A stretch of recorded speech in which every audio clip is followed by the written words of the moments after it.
Hello dear students, welcome to my English class. আজকের এই ভিডিওতে আমি ক্লাস 6-এর রিভিশন লেসনের অ্যাক্টিভিটি 11 থেকে তোমাদের করাবো। এর আগে আমি অ্যাক্টিভিটি 10 পর্যন্ত করিয়েছি। তোমরা যদি সেই ভিডিওগুলো না দেখে থাকো তাহলে এই ভিডিওর ডেসক্রিপশন বক্সে প্লেলিস্টের লিঙ্ক দেওয়া রয়েছে, সেই লিঙ্ক থেকে তোমরা দেখে নিতে পারবে। তো চলো আজকের এই ভিডিওটা শুরু করা যাক। কি বলেছে অ্যাক্টিভিটি 11-এ? Change the number of the given words. নিচের দেওয়া শব্দগুলির নাম্বার পরিবর্তন করতে হবে, মানে সংখ্যা পরিবর্তন করতে হবে। ইংরাজি গ্রামারের ভাষায় যাকে বলে বচন। One is done for you, একটা তোমাদের জন্য করে দেওয়া রয়েছে। দেখো এখানে দুটো কলাম রয়েছে, একদিকে রয়েছে সিঙ্গুলার আর একদিকে রয়েছে প্লুরাল। সিঙ্গুলার মানে এক বচন আর প্লুরাল মানে বহু বচন। 1 নম্বরটা করে দেওয়া রয়েছে, 2 নম্বর থেকে আমরা করব। 2 নম্বরে প্লুরালের দিকে দেখো দেওয়া রয়েছে ব্যাম্বুস, এখানে আমরা করব সিঙ্গুলারের দিকে ব্যাম্বু, BAMBOO, শুধু এসটা বাদ যাবে। ব্যাম্বু মানে বাঁশ। 3 নম্বরে রয়েছে স্টোরি, এটা প্লুরালে হবে স্টোরিজ, STORIES, স্টোরিজ। এরপর রয়েছে 4 নম্বরে অক্স, প্লুরালে হবে অক্সেন, OXEN। এরপর রয়েছে প্লুরালে টিথ, এটা হবে টুথ, TOOTH, টুথ মানে দাঁত। এরপর রয়েছে চাইল্ড, চাইল্ড থেকে হবে চিলড্রেন, CHILDREN, চিলড্রেন। চাইল্ড মানে শিশু আর চিলড্রেন মানে বুঝতেই পারছো বহুবচন মানে শিশুরা। এরপর আছে গোজ মানে রাজহংসী, এটা হবে গিজ, GEESE, গিজ। এরপর হচ্ছে ফিট, এটা হবে ফুট, ফুট মানে পায়ের পাতা। Activity 12, change the gender of the following words. নিচের দেওয়া শব্দগুলির জেন্ডার বা লিঙ্গ পরিবর্তন করতে হবে। One is done for you, একটা তোমাদের জন্য করে দেওয়া রয়েছে। দেখো একদিকে রয়েছে মাস্কুলাইন জেন্ডার মানে পুংলিঙ্গ বা পুরুষ লিঙ্গ, আর একদিকে রয়েছে ফেমিনাইন মানে হচ্ছে স্ত্রীলিঙ্গ। 1 নম্বরটা করা আছে, 2 নম্বর থেকে আমরা করব। 2 নম্বরে ফেমিনাইন দিকে রয়েছে ল্যাস মানে বালিকা, এটা হবে ল্যাড মানে বালক। এরপর আছে ডাক মানে পাতিহাঁস অর্থাৎ স্ত্রী পাতিহাঁস, এটা হবে ড্রেক, DRAKE, অর্থাৎ পুরুষ পাতিহাঁস। এরপর 4 নম্বরে রয়েছে নেফিউ মানে ভাইপো, এটা হবে নিস, NIECE, নিস মানে ভাইঝি। 5 নম্বরে রয়েছে এদিকে ডটার, এদিকে হবে সান। 6 নম্বরে রয়েছে এদিকে বিচ মানে স্ত্রী কুকুর, এটা হবে ডগ, ডগ মানে পুরুষ কুকুর। Activity 13, tick the correct form of verbs given in brackets. নিচের ব্র্যাকেটের মধ্যে দেওয়া ভার্বগুলির মধ্যে থেকে সঠিক উত্তরটিতে ঠিক চিহ্ন দিতে হবে। One is done for you, একটা তোমাদের জন্য করে দেওয়া রয়েছে। তাহলে 2 নম্বর থেকে আমরা করব। She completed or completes the course last year. দেখো এখানে আছে লাস্ট ইয়ার অর্থাৎ গত বছর মানে অতীতের ঘটনা, তাহলে ভার্বের পাস্ট ফর্ম হবে she completed the course last year. 3 নম্বর, they drink or drank tea every day. Every day মানে প্রতিদিন, অর্থাৎ প্রতিদিন কিছু একটা কাজ করার কথা বলা হয়েছে, এটা হবে সিম্পল প্রেজেন্ট টেন্স, তাই এখানে হবে ড্রিঙ্ক। 4 নম্বর, he goes or went to school every day. এখানেও এভরিডে আছে, তাহলে এখানেও সিম্পল প্রেজেন্ট টেন্স হবে, তাহলে হি গোজ। 5 নম্বর, James give or gave me this book last week. এখানে লাস্ট উইক রয়েছে মানে গত সপ্তাহে অর্থাৎ অতীতের ঘটনা, তাহলে ভার্বের পাস্ট ফর্ম হবে জেমস গেভ। এরপর 6 নম্বর, we play or played cricket in the evening.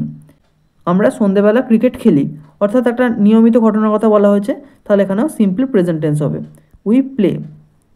Activity 14, let's separate, চলো আলাদা করি the subject and predicate, subject এবং প্রেডিকেটকে ইন দ্য চার্ট বিলো, নিচের তালিকাতে। One is done for you, একটা তোমাদের জন্য করে দেওয়া রয়েছে। অর্থাৎ দেখো এখানে কিছু সেন্টেন্স রয়েছে, এই সেন্টেন্সগুলো থেকে সাবজেক্ট আর প্রেডিকেট আলাদা করতে হবে। এখানে নিচে দেখো একটা ছক দেওয়া রয়েছে, এই ছকের মধ্যে তোমাকে লিখতে হবে। আমি এখানেই করে দিচ্ছি, তোমরা কিন্তু ছকের মধ্যে লিখে নিও। প্রথমে বলি সাবজেক্ট কী। সাবজেক্ট হলো সেই ওয়ার্ড যাকে নিয়ে কোনো একটি বাক্যে কথা বলা হয় বা যে কোনো একটি বাক্যে কোনো কাজ করে, সেই হলো সাবজেক্ট। আর সাবজেক্ট ছাড়া বাকি যে অংশটুকু পড়ে থাকে সেটা হলো প্রেডিকেট। 1 নম্বরটা দেখো, এটা তো করে দেওয়া আছে। 2 নম্বর থেকে আমরা দেখি। আই ওয়ান এ লটারি, আমি একটা lottery জিতেছিলাম।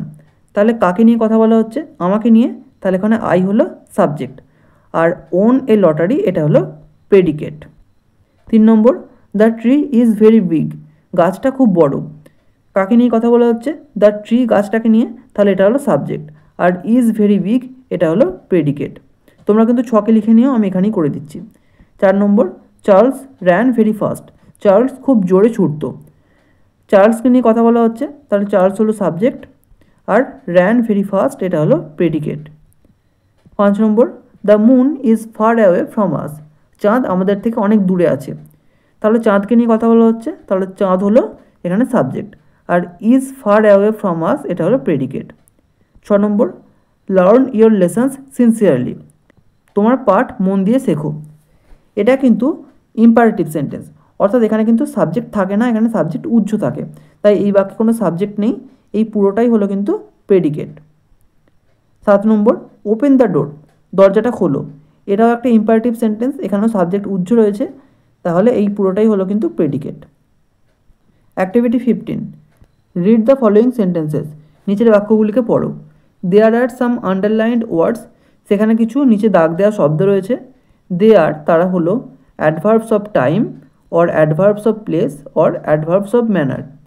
Now classify the adverbs, এখন অ্যাডভার্বগুলিকে শ্রেণীবিভক্ত করো ইন দ্য ফলোয়িং চার্ট, নিচের তালিকাতে। 1 ইজ ডান ফর ইউ, একটা তোমাদের জন্য করে দেওয়া রয়েছে। প্রথমে বলি অ্যাডভার্ব কি। অ্যাডভার্ব হলো সেই ওয়ার্ড যা কোনো ভার্ব বা কোনো অ্যাডজেক্টিভ অথবা অন্য কোনো অ্যাডভার্বকে ডেসক্রাইব করে, সেটাই হলো অ্যাডভার্ব। অ্যাডভার্ব বিভিন্ন ধরনের হয়, তোমাদের এখানে 3 ধরনের অ্যাডভার্বের কথা বলা হয়েছে, পরের পেজে দেখো। এখানে রয়েছে প্রথমে অ্যাডভার্ব অফ টাইম, মানে যে অ্যাডভার্বের দ্বারা সময় বোঝায়। এরপর রয়েছে অ্যাডভার্ব অফ প্লেস, মানে যে অ্যাডভার্বের দ্বারা জায়গা বোঝায়। আর অ্যাডভার্ব অফ ম্যানার, যে অ্যাডভার্বের দ্বারা বোঝায় যে কোনো একটা কাজ কিভাবে করা হচ্ছে। এখানে যে নিচে দাগ দেওয়া শব্দগুলো দেওয়া রয়েছে সেটা কোন ঘরে হবে সেটা তোমাদের লিখতে হবে। আমি সেন্টেন্সের মধ্যেই করে দিচ্ছি, তোমরা কিন্তু ছকের মধ্যে লিখে নিও। 1 নম্বরটা করে দেওয়া রয়েছে, 2 নম্বর থেকে আমরা করব। দ্য ডগ স্যাট লেজিলি, কুকুরটা অলসভাবে বসলো in the shade of the tree, গাছের ছাওয়ায়। লেজিলির নিচে দাগ দেওয়া রয়েছে, লেজিলি মানে অলসভাবে, কীভাবে বসলো? অলসভাবে, তাহলে এটা হলো adverb of manner.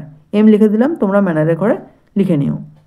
3 number, Anwesha is standing outside, Anwesha বাইরে দাঁড়িয়ে আছে। আউটসাইড মানে বাইরে, তাহলে কোথায় দাঁড়িয়ে আছে? বাইরে, তাহলে এটা একটা স্থান বোঝাচ্ছে, তাহলে এটা হবে adverb of place.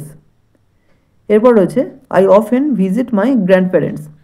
I often, often মানে প্রায়শই, আমি প্রায়শই আমার গ্র্যান্ড প্যারেন্টস বা আমার ঠাকুরদা ঠাকুমার সাথে দেখা করি।